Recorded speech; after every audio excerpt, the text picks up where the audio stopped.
Axşamınız xeyir olsun. Şəkər buralı, qoğallı, noğullu, nabatlı, yeməkli, içməkli, ruzili, bərəkətli Novruz bayramında xoş gördük sizi. Bugün günlərdən elə bir gündür ki, hamı bir-biri ilə bayramlaşmağa gedir. Can deyir, can eşidir. Könüllər şad olur, qəlblər abad olur. Mən də bugün öz bahar qızımla, siz onu tanıdınız.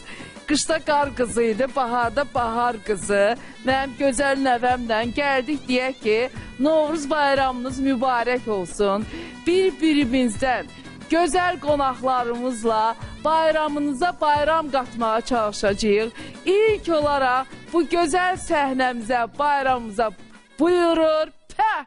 Səsi bal kimi, mahnıları ondan da bal kimi Ceyhun Qala.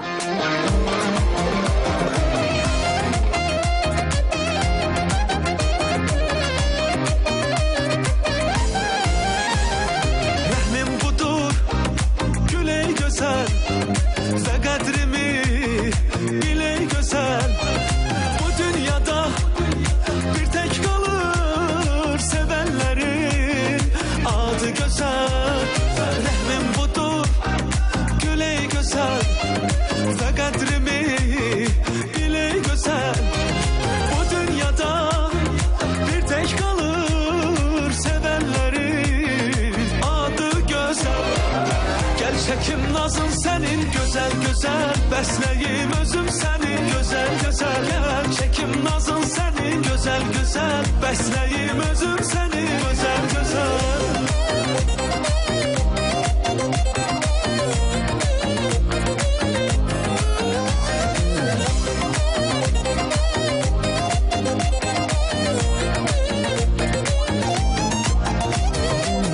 Qara gözlü gözəl, gülər üzlü gözəl, belə naz etməsən, gülə dalı gözəl, gülə dalı gözəl. Qara gözlü gözəl, gülər üzlü gözəl, belə naz etməsən, gülə dalı gözəl, gülə dalı gözəl. Gəl çəkim nazın sənin gözəl gözəl, bəsləyim özüm səni gözəl gözəl. Gəl çəkim nazın sənin gözəl gözəl, bəsləyim özüm səni gözəl gözəl.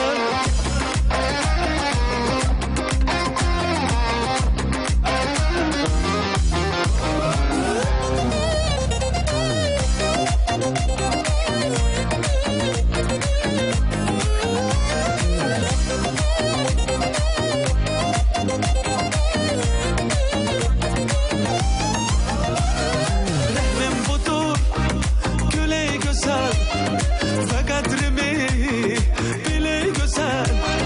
Bu dünyada bir tək qalır sevənlərin adı gözəl. Gəl çəkim nazın sənin gözəl gözəl, bəsləyim özüm səni gözəl gözəl. Gəl çəkim nazın sənin gözəl gözəl, bəsləyim özüm səni gözəl gözəl. Gəl çəkim nazın sənin gözəl gözəl, bəsləyim özüm səni gözəl gözəl. Gəl çəkim nazın sənin gözəl gözəl, bəsləyim özüm səni gözəl gözəl. Ay gözəl gözəl, nə gözəl.